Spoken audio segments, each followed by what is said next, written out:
저는 좋아합니다. 그 중에서도 저는 로맨스 이런 건 별로 안 좋아하고요. 저는 코미디 쪽 좋아합니다. 액션이나 코미디 쪽 좋아하는데, 저랑 같이 사는 그분은 꼭 드라마에 피가 터져야지만 보더라고요. 예. 그리고 막 긴박하게 돌아가고 머리 써야 되고 은거씬 나오는 드라마는 거의 다 봤다고 보면 될 것 같습니다. 이런 드라마들 보게 되면 유명한 드라마들마다 명대사들이 한 개씩 있습니다. 그 대사를 들으면 이 드라마라고 생각이 납니다. 예를 들면 사랑은 돌아오는 거야, 혹시 아십니까? 좀 오래됐나요? 아니면 이 안에 너 있다. 아니면 아프냐? 나도 아프다. 바로바로 나오네요. 그렇습니다. 이런 명대사들이 있기 마련입니다. 이런 드라마들 중에 어릴 때 봤던 드라마 중에 대사긴 대사인데 잘 이해가 안 되는, 그리고 나중에 대사야 그 대사가 이해되었던 그런 대사가 하나 있습니다. 과거에 1999년도에 아주 유행했던 드라마입니다. 혹시 허준이라는 드라마 보셨습니까? 거기 보면 유명한 대사가 하나 있습니다. 뭔지 아십니까? 줄을 서시오. 정말 유명했습니다. 그런데 그 대사가 아니라 그 안에 있는 대사 중에 한 개입니다. 어떤 대사인가 하면 허준이 병자들을 곤칩니다. 허준이 병자들을 곤칠 때마다 그 병자들이 다 낫는 걸 보고 이 허준이 자기가 무슨 신이라도 된 듯이 설치고 다녔습니다. 결국에는 그렇게 다니다가 큰 문제가 생겨서 큰 곤욕을 치르는 그런 장면에서 스승인 유이태가 허준에게 했던 말입니다. 너는 의사가 병자를 곤치는 것만 알고 있다. 네가 진짜 모르는 것이 하나 있다. 그것은 바로 병자가 의사를 고치는 것이다. 넌 병자가 너를 고치고 있다는 것을 모르고 있다. 라는 대사였습니다. 그때는 이해가 안 됐습니다. 의사가 병자를 고쳐야지, 그렇지 않습니까? 어떻게 병자가 의사를 고칠 수 있을까요? 우리 성도님들은 이해가 되나요? 의사가 병자를 고쳐야지 병자가 의사를 고친다. 스승인 유이태가 했던 말입니다. 항상 그 대사가 머릿속에 떠나지 않았는데 어느 날 이 내용이 떠오르기 시작을 했습니다. 병자를 통해 자신을 먼저 고치지 않으면 병자를 제대로 치료하지 못한다는 것입니다. 병자를 통해 자신을 발견하지 못하면 그냥 그 병자는 단순히 돈벌이에 불과하다는 것입니다. 의사가 병자를 고치지만 병자가 의사를 고친다. 이 말이 가슴에 와 닿습니까? 공감되나요? 조금 다른 말로 바꾸면 가난한 자가 부자를 살린다. 이런 말도 혹시 가슴에 와 닿습니까? 가난한 자가 부자를 살린다. 잘 공감이 안 되죠. 오늘 말씀을 들으면서 어떤 내용인지 한번 쭉 설명해 보도록 하겠습니다. 제가 신학대원 다닐 때 일이었습니다.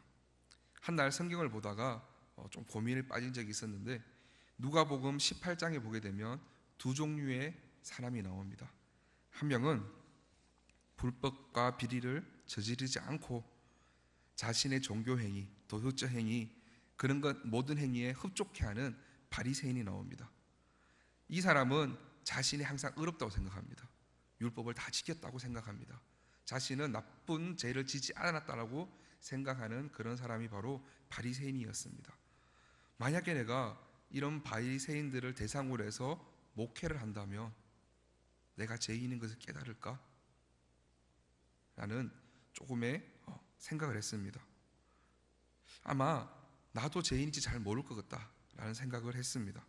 다음으로 나오는 사람이 바로 눈을 들어서 하늘도 쳐다보지 못하는 그런 세리가 나옵니다. 이 세리는 하나님 앞에 자신을 불쌍히 여겨달라며 기도하고 자기는 죄인이라고 땅을 치고 회개하며 기도합니다. 이런 세리와 같은 사람을 만나고 이런 세리 같은 사람을 대상으로 해서 목회를 한다면 당연히 나조차도 죄인임을 발견하지 않을까라고 그렇게 고민하고 있을 때 학교에서 어떤 한 사람을 만났습니다. 그 사람이 어떤 사람인가 하면 중학교였는지 고등학교 잘 기억이 안 납니다. 그 학교에서 학생들을 가르치는 학교의 교사였습니다. 한 10년 이상 교사를 했다라고 합니다. 처음에는 그 사람이 하는 말로 처음에는 교직에 몸담았을 때 이 학생들을 가르칠 때에는 똑똑하고 성실하고 정말 착한 애들을 잘 지도해가지고 이 나라의 훌륭한 인재로 만들어야겠다라고 생각을 하고 열심히 가르쳤다라고 합니다. 소위 말해서 모범생들이죠. 그런 모범생들에게 자신의 그 가르침이 필요하다 생각해서 잘 가르쳐야겠다라고 생각을 했는데 나중에 깨달았답니다. 그런 모범생들에게는 교사가 꼭 내가 아니어도 된다는 것을 깨달았답니다. 내가 아니어도 그런 모범생 같은 애들은 누구라도 가르칠 교사들이 많이 있었고, 그리고 그냥 그 학생들은 놔두면 잘하는 그런 학생들이었습니다.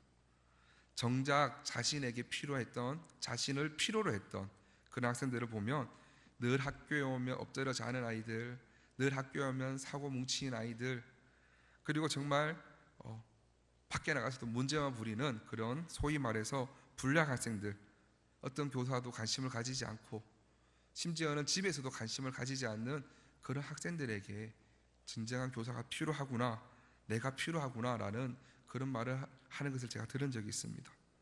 자, 그렇다면 어떤 성도에게 목회자가 필요할까요? 어떤 성도에게?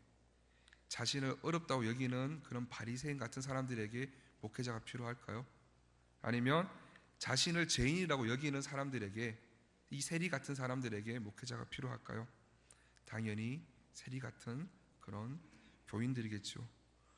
목사의 말씀이나 기도가 아니면 이 신앙생활을 제대로 할 수 없는 그런 교인들, 아니면 잠시라도 눈을 뜨면 쉽게 세상 유혹에 빠져버리는 그런 교인들, 쉽게 절망하고 낙심하고 우울증이 있는 그런 교인들, 신앙이 제대로 성숙하지 못했던 그런 교인들에게 아마 목회자들이 필요할 겁니다. 조금 더 나아가면 바로 예수 그리스도가 필요하다는 것입니다. 오늘 말씀 한번 보십시오. 예수님께서 죄인과 세리와 함께 식탁을 둘러앉은 것을 보고 바리새인과 서기관들이 와가지고 예수님에게 따지듯이 얘기합니다. 어떻게 저는 죄인과 세리들하고 같이 밥을 먹을 수 있냐? 어떻게 식탁을 같이 할 수 있냐? 여기서 세리와 죄인들은 자신 외에 모든 사람들 말하고 있는 겁니다. 함하레츠라고 히브리어로 되어 있는데 땅 위에 있는 사람들입니다. 그런 죄인들하고 왜, 이 저주 아래 있는 사람들하고 왜 같이 밥을 먹느냐라고 바리새인과 서기관들이 예수님을 질타하듯이 얘기합니다. 그 말씀을, 그 이야기를 들은 이 예수님께서는 이야기하십니다. 의사가 필요한 사람이 누구냐? 건강한 사람이냐? 아니면 병든 사람이냐? 건강한 사람에게는 의사가 필요 없다. 병든 사람에게야 의사가 필요하다. 나는 이 땅에 의인을 부르러 온 것이 아니라 죄인을 부르러 왔다라고 이야기를 합니다. 자, 그렇다면 이 바리새인과 서기관들이 말하는 율법, 그게 뭘까요? 율법. 바리새인과 서기관들이 말하는 율법. 이 바리새인과 서기관들은 율법을 가진 사람들이었습니다. 이 율법을 가지고 있다는 것이 무엇을 뜻하는가 하면 이 율법 안에는 정죄의 기능을 가지고 있습니다. 이것은 잘못했다, 이거는 죄다 라는 것이 이 율법 안에 있다는 것입니다. 이 율법 안을 가만히 들여다보면 어떻습니까? 나의 죄가 보입니다. 다 율법을 범한 것들, 나의 죄들밖에 안 보입니다. 그래서 이 율법은 죄를 깨닫게 합니다. 누구나 이 율법을 들어보면 완벽한 사람은 한 명도 없을 것입니다. 죄인임을 깨닫게 됩니다. 로마서 3장 20절입니다. 그러므로 율법의 행위로는 그의 앞에서 의롭다 하심을 얻을 육체가 없나니, 그의 앞에서, 하나님 앞에서 의롭다 하심을 얻을 육체가 없다. 육체를 가진 사람 중에 의롭다 할 사람이 한 명도 없다는 것입니다. 율법으로는 죄를 깨달음이라 라고 로마 3장 20절에서 이야기를 합니다. 이 율법을 통해서 자신이 죄인이라는 것을 깨달아야 됩니다. 근데 그럼에도 불구하고 이 바리새인과 세리들은, 서기관들은 자신이 죄인임을 깨닫지 못하고 있습니다. 율법을 가지고 있지만 자신이 죄인인 걸 모르고 있다는 것입니다. 그러니 지금 죄인을 위해서 오신 예수님과 함께 할 수 없는 그런 상황입니다. 여러분, 구원은 어디서 시작이 될까요? 바로 내가 죄인이라는 것을 고백할 때부터 구원이 시작이 됩니다. 내가 죄인이 아닌데 구원 상관이 없지 않습니까? 내가 죄인이기 때문에 구원을 받을 수 있다는 것입니다. 에베소서 2장 1절에 보게 되면 죄와 허물로 죽었던 너희를 살리셨도다 라고 이야기를 합니다. 죄인인 상태, 허물로 죽은 상태, 하나님에 대한 영적인 감각이 전혀 없는 그런 상태, 완전히 영적으로는 시체였던 그런 상태였을 때 우리를 구해주신 겁니다. 시체, 송장 이런 것들이 어떻게 행위를 가질 수 있을까요? 그러니 이미 죄에 빠진 상태에서는 행위가 필요 없습니다. 할 수가 없습니다. 그런 어떤 행위도 할 수 없는 그런 상태에서 하나님의 예수님의 구원이 우리에게 주어졌습니다. 즉 선물로 주어졌다는 것입니다. 그냥 은혜인 것입니다. 하나님께서 그저 주신 것입니다. 에베소서 2장 3절 4절을 보겠습니다. 전에는 우리도 다 그 가운데서 우리 육체의 욕심을 따라 지내며 육체와 마음에 원하는 것을 하여 다른 이들과 같이 본질상 진노의 자녀였더니 긍휼이 풍성하신 하나님이 우리를 사랑하신 그 큰 사랑으로 인하여 허물로 죽은 우리를 그리스도와 함께 살리셨도다. 우리는 이미 죄로 인해서 죽었습니다. 아무것도 할 수 없이 죽은 상태였습니다. 그런 상태에서 예수 그리스도 하나님의 아들을 보내셔서 우리를 살리신 겁니다. 그렇기 때문에 구원의 시작, 우리가 죄인임을 깨달아야 한다는 것입니다. 깨달아야 됩니다. 그렇게 깨달아야지만 주님의 은혜를 알 수가 있습니다. 로마서 5장 20절 21절입니다. 율법이 들어온 것은 범죄를 더하게 하려 함이라. 그러나 죄가 더한 곳에 은혜가 더욱 넘쳤나니 이는 죄가 사망 안에서 왕노를 한 것 같이 은혜 또한 의로 말미암아 왕노릇하여 우리 주 예수 그리스도로 말미암아 영생에 이르게 하려 함이라. 율법이 들어온 이유를 말하고 있습니다. 율법이 왜 들어왔을까요? 범죄를 더하게 하기 위해서라고 얘기하는데 이 율법 때문에 범죄가 많아지는 것 아니에요. 이 율법으로 그 범죄는 걸 깨닫게 하기 위해서입니다. 깨닫게 하기 위해서. 잘 한번 보십시오. 널따란 잔디밭이 있습니다. 그 잔디밭에 들어가고 싶겠죠. 아주 푸르는 그런 곳에 들어갔습니다. 들어가서 놀고 있는데 옆에 표진말이 붙어 있습니다. 그 표진말에 이야기합니다. 잔디를 밟지 마시오. 내가 고의로 들어갔든 실수로 들어갔든 부지 중에 들어갔든 그 안에 들어간 것은 그 팻말로 인해서 나의 죄가 나타난다는 것입니다. 그 팻말이 없으면 잔디밭에 뛰어오는 것은 아무런 죄라는 것조차 모르겠죠.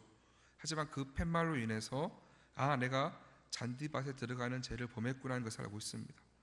그 죄가 바로 나의 죄를, 그 팻말이 나의 죄를 정죄하는 율법이 된다는 것입니다. 이처럼 율법의 기능에는 정죄가 있기 때문에 율법 안에서는 언제나 사망이 왕노를 할 수밖에 없습니다. 이 팻말로, 그런데 한 가지 더 생각해 보십시오.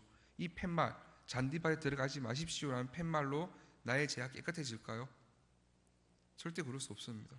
나의 죄를 알 뿐입니다. 내가 잔디밭에 들어갔으니까 들어가지 말라니 들어갔구나, 내가 죄를 지었구나. 그런데 이 팻말인 그 죄를 깨끗하게 해줄 수는 없습니다. 이 율법을 통해 나의 죄가 무엇인지 깨달았을 때에 이 죄를 율법으로는 처리할 수 없구나는 것을 또 알게 됩니다. 그리고 난 다음에 알 수 있는 것이 바로 하나님의 은혜만이 그 죄를 처리할 수 있구나라는 것을 깨닫게 된다는 것입니다. 이 율법을 통해서 율법을 범할 수밖에 없는 자신의 죄인됨을 깨달았을 때에 은혜가 아니면 나는 살 수 없구나라는 것을 알게 된다는 것입니다. 즉 은혜가 내 안에서 왕노릇하게 된다는 것입니다. 그래서 이 신앙이 점점 성장한다는 것, 나의 신앙이 점점 성장한다는 것은 내가 죄인됨의 영역과 분야가 점점 넓어지는 것입니다. 내가 약하고 내가 가련하고 이것이 점점 더 깊어질수록 그 은혜가 점점 더 많아진다는 것입니다. 깨닫기 때문에. 그리고 하나님께서 함께 하지 않으면 나는 안 된다는 것을 알기 때문에 그 은혜가 많아진다는 것입니다. 아주 소소한 일상에서도 하나님의 은혜를 깨달을 수 있게 되는 것이고, 아침에 눈 뜨는 것, 밤에 잠자는 것, 먹고 쉬는 것, 그 모든 것이 하나님의 은혜고 하나님의 힘이고 하나님의 복이 다 필요하다는 것을 알게 된다는 것입니다. 율법은 땅의 모든 것에 속해 있습니다. 인연, 우리가 만나는 모든 사람들, 가족, 친구, 동료, 심지어는 양심, 도덕, 법, 그리고 신문에 나오는 뉴스나 TV에 나오는 모든 정치인들의 그런 부정부패 안에서도 율법은 다 들어가 있습니다. 그래서 이 율법을 통해서 저거는 죄라는 것을 깨닫게 되고, 이 땅에서 모든 삶은 죄인됨을 알게 됩니다. 부모한테는 자식이 율법이 될 수 있고, 자식한테는 부모가 율법이 될 수 있고, 성도들 서로가 서로에게 율법이 됩니다. 교사한테는 학생이 율법이 되고, 학생한테는 교사가 율법이 되고, 의사한테는 병자가 율법이 되고, 병자한테는 의사가 율법이 됩니다. 이렇게 서로를 통해서 내가 잘못하고 있구나, 내가 죄를 짓고 있다는 것을 발견하게 됩니다. 죄를 발견하면 무엇이 생길까요? 치료제가 생깁니다. 죄를 알지 못하면, 그 병을 모르면 치료제를 개발할 수 없습니다. 그런데 내 죄를 알게 되고 병을 알게 되고 내가 무엇을 잘못하는 것을 알고 있게 되면 그에 대한 치료제가 나옵니다. 그러면 이 영적인 질병, 영적인 죄의 치료약이 무엇일까요? 바로 하나님의 은혜밖에 없습니다. 영적인 질병, 이 죄를 발견하면 하나님의 은혜를 간절히 사모할 수밖에 없게 된다는 것입니다. 병이 뭔지 모르니까 하나님의 은혜를 사모하지 않게 됩니다. 병이 내가 잘못하지 않는다고 생각하니까 하나님이 필요 없게 느껴진다는 것입니다. 여러분, 혹시 부모님이 언제 처리될까요? 부모님이 언제 처리될까요? 잘난 아이들 때문에 처리될까요? 그렇지 않죠. 아픈 손가락 때문에 처리됩니다. 속썩이는 자식, 염장지르는 그런 자식들이 있으면 부모님들이 처리됩니다. 인간을 만드는 일은 하나님의 은혜가 안 되면 안 되는 기에 한 번 더 기도하고 또 기도하고 계속해서 기도하고 기다리는 가운데에 처리들고 부모가 되어갑니다. 그럼 자식들은 언제 처리될까요? 부모님의 사랑을 깨달았을 때 처리됩니다. 그냥 부모님이 주시는 것만 그냥 받기만 하면 잘 모릅니다. 그런데 부모님의 은혜가 어떤 것인지 제대로 알게 됐을 때 그 아이들이 비로소 처리됩니다. 다윗의 아들 압살롬이 반역해서 다윗이 쫓겨다닐 때 시므이라는 사람이 나옵니다. 그 사람이 이 다윗을 향해 이 사악한 자여라고 다윗을 저주합니다. 그럴 때에 이 다윗의 부하들이 이 시므이를 당장 죽이려고 합니다. 그때 다윗이 뭐라고 했을까요? 내버려 두라. 오늘 저 시므이 저주 때문에 하나님께서 선으로 내게 갚아주시리라 라고 얘기합니다. 다윗이 이 시므이 저주 때문에 자신이 영적인 죄인임을 다시 한 번 더 깨닫는 계기가 되었습니다. 다시 한 번 더 이 심령이 가난하게 되었습니다. 하나님께 불쌍히 여김 받아야 된다는 것도 다시 한 번 더 깨닫게 되었다는 것입니다. 내게 필요한 것은 오직 하나님의 은혜밖에 없구나 라는 걸 깨닫게 됩니다.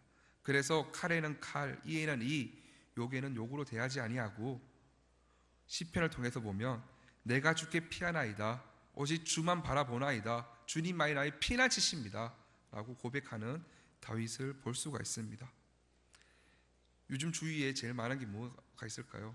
앞으로 이것을 하라 그러더라고요. 복지사를 하라 그러더라고요. 복지시설이 많이 있습니다. 앞으로 이제 점점 어르신들이 많이 생기기 때문에 그런 복지사들이 점점 많아지고 있는데, 이런 복지사들이 노인들, 장애인들을 돌보고 있습니다. 그런데 만약에 치매 노인도 없고 장애인도 없으면 복지사가 필요할까요? 필요하지 않습니다. 그렇기 때문에 복지사들이 장애인들을 돌보는 것, 복지사들이 노인들을 돌보는 것도 맞지만 그들이 없으면 복지사가 필요 없기 때문에 이 장애인들이 또 어르신들이 이 복지사를 살리고 있는 것도 맞는 말입니다. 이 복지사가 이 어르신들과 장애인들을 통해서 자신의 영적 질병을 발견하지 않고 내가 그저 이 장애인들을 돌본다, 이 어르신들을 돌본다라고만 생각하면 나중에 큰일 납니다. 가끔 뉴스에 나오는 그런 사건들이 터지기 마련입니다. 그리고 많은 부모들이 자기 아이가 좀 장애를 가진 아이들과 함께 있는 것을 싫어합니다. 그런데 지혜로운 부모님들은 그렇지 않답니다. 오히려 그런 아이들 가운데 같이 키우는 부모들이 오히려 더 지혜롭답니다. 왜냐하면 이 장애 아동들과 같이 한 번 더 생활을 하면 이 장애 아동들을 돌보기도 하고 또한 함께 살아가는 방법도 배우고 책임감도 생기고 성실감도 생긴다는 그런 기사를 읽어본 적이 있습니다. 이렇게 어려서부터 배우고 있습니다. 가난한 자가 나를 고치고 나를 살린다는 그 사실을 모르는 부자는 부자가 아니라는 것입니다. 영혼이 병든 그런 불쌍한 사람입니다. 이 사실을 누가 가장 먼저 알고 있었을까요? 예수님 바로 밑에서 배웠던 제자들은 잘 알고 있었습니다. 예수님 제자 중에 마태는 마태복음을 기록하였습니다. 그런데 이 마태복음을 기록하면서 자기의 이름을 몇 번 기록했을까요? 딱 2번 기록했습니다. 그리고 자기 자신은 들어온 세리라라고 자기가 쓴 책에서 이야기를 합니다. 또한 마가 또한 이 마가복음을 쓸 때 자신은 비겁하게 옷을 던지고 도망친 사람이라 라고 기록을 합니다. 그리고 제일 똑똑한 누가는 뭐라고 했을까요? 이 누가복음과 사도행전을 지었지만 자신의 이름을 단 한 번도 넣지 않았습니다. 그리고 마가 요한 역시 요한복음을 기록하면서 자신의 이름을 한 번 넣지 않았습니다. 오히려 세례 요한이라는 이름이 수번 더 나옵니다. 이처럼 자신이 다 죄인임을 깨달았기 때문에 다들 자기의 십자가를 지고 순교할 수 있는 그런 제자들이 되었다는 것입니다. 예수님의 행적을 기록한 사람들 꽤 많습니다. 하지만 그들이 다 성경에 들어오지 못했습니다. 왜 그런가 하면 자신의 이름을 기록했기 때문입니다. 자신이 어렵다 생각했기 때문입니다. 다윗도 골리앗을 이겼을 때 엄청난 승리를 가져왔습니다. 사울이 죽인 자는 천천히요 다윗이 죽인 자는 만만이라는 아주 엄청난 승리를 가졌지만 그런 승리에 대해서 시편을 기록한 건 없습니다. 다 주님을 찬양하는 것이었고 주님의 도우심을 구하는 거였고 오히려 자신의 죄를 고백하고 처절하게 주님 앞에 회개하는 시를 5편이나 더 적었습니다. 바울 역시 마찬가지입니다. 사역 초창기 때 여러 사도들을 만나서 비교해 보니까 자신이 제일 모자란 것 같습니다. 그래서 이야기합니다. 고린도전서 15장 9절입니다. 나는 사도 중에 가장 작은 자라. 나는 사도라 칭함받기를 감당하지 못할 자라고 고백을 하고 있습니다. 그리고 가장 정성기 때도 성도들에게 복음을 전하며 성도들을 만나다 보니까 나는 내가 복음을 전하는 그런 성도들보다 더 못한 자구나 라는 것을 깨닫게 됩니다. 에베소서 3장 8절입니다. 모든 성도 중에 지극히 작은 자보다 더 작은 나에게 이 은혜를 주셨다 라고 이야기합니다. 세상 사람들보다 죄를 더 많이 지어서 그 사람들보다 내가 더 죄인이라는 것은 아닙니다. 세상 사람들보다 내가 지은 죄를 더 많이 깨달았다는 것입니다. 나는 많은 것을 깨달았기 때문에 이 세상 그 누구보다도 하나님의 은혜가 정말 절실히 필요하구나 라는 것을 이 바울은 깨달았습니다. 그래서 디모데전서 1장 15절에 이렇게 이야기합니다. 미쁘다 모든 사람들이 받을 만한 이 말이여 그리스도 예수께서 죄인을 구원하시려고 세상에 임하셨다 하였도다 죄인 중에 내가 괴수로다. 이 바울이 고백하는 겁니다. 죄인 중에 내가 괴수로다. 그만큼 이 바울은 내가 죄인임을 깨달았습니다. 미쁘다 이 말이연 믿어야 한다, 신뢰해야 한다, 가슴에 새겨야 한다는 뜻입니다. 이 말씀은 반드시 신뢰해야 하는 그런 말씀이라는 것입니다. 예수님께서는 죄인을 구원하시려고 이 땅에 오셨습니다. 그 죄인 중에 예수님이 구하러 오신 그 죄인 중에 최고 괴물이 바로 나다. 그렇기 때문에 나는 무조건 예수님을 통하여 구원을 받을 것이다. 나는 확답을 가지고 있었다는 것입니다. 말씀을 마무리하겠습니다. 제가 여러분들보다 훨씬 더 큰 죄인입니다. 제가 우리 성도님들보다 훨씬 더 큰 죄인입니다. 왜냐하면 저는 죄인임을 깨닫고 살아가려고 노력합니다. 항상 기도합니다. 주님 앞에 나아갑니다. 주님 말씀을 통해 깨닫습니다. 이런 사람들이 교회 안에 가득해야지 교회가 됩니다. 예배가 됩니다. 나보다 더 큰 죄인은 없다 라고 생각하는 교인들이 많아야지 교회가 건강해집니다. 내가 죄인 중에 개순이라, 이 말씀은 그 누구도 한 사람도 예외가 없습니다. 목사도, 장로님들도, 권사님들도, 집사님들도, 심지어 저 위에 있는 어린 아이들도 반드시 받아야만 되는 말씀입니다. 주님은 의인을 부르러 오시지 않았습니다. 죄인을 부르러 오셨습니다. 우리를 부르러 오셨습니다. 내가 죄인 중에 개순이라, 이 말씀을 신앙과 나의 모든 삶의 답으로 삼아 내가 가장 큰 죄인으로 내 안에 주님의 은혜가 가장 크게 왕노를 하는 저와 우리 성도님들 되기를 주님의 이름으로 소망합니다. 아멘. 하나님 아버지 감사합니다. 오늘 이 시간 주님 전에 나와 주님 앞에 예배드리며 주님 말씀 듣고 또 내가 죄인임을 다시 한 번 더 깨닫게 해주시며 주님 감사드립니다. 주님은 의인을 부르러 오신 것이 아니라 죄인을 부르러 오신 것을 깨닫게 하시고, 또한 나의 약함을 깨닫게 하시고, 오직 주님만을 의지하는 우리들 될 수 있도록 주님 이끌어 주시옵소서. 항상 주님의 말씀을 사모하여 내가 죄인임을 고백하는 우리들이 되기 원합니다. 그리하여 내가 내 안에 내 자아가 왕이 되는 것이 아니라 내 안에 주님의 은혜가 왕이 되어 항상 주님과 동행하는 우리들 되기 원합니다. 언제나 주님의 은혜가, 주님의 사랑이, 주님의 성령이 우리 안에 가득 임하시기를 주님 인도하여 주시옵소서. 그래야 세상 모든 유혹 속에서 이겨내고 승리하고 사탄 마귀들로부터 언제나 지켜주실 줄 믿습니다. 언제나 함께하여 주 믿사오며 예수님의 이름으로 기도드립니다. 아멘.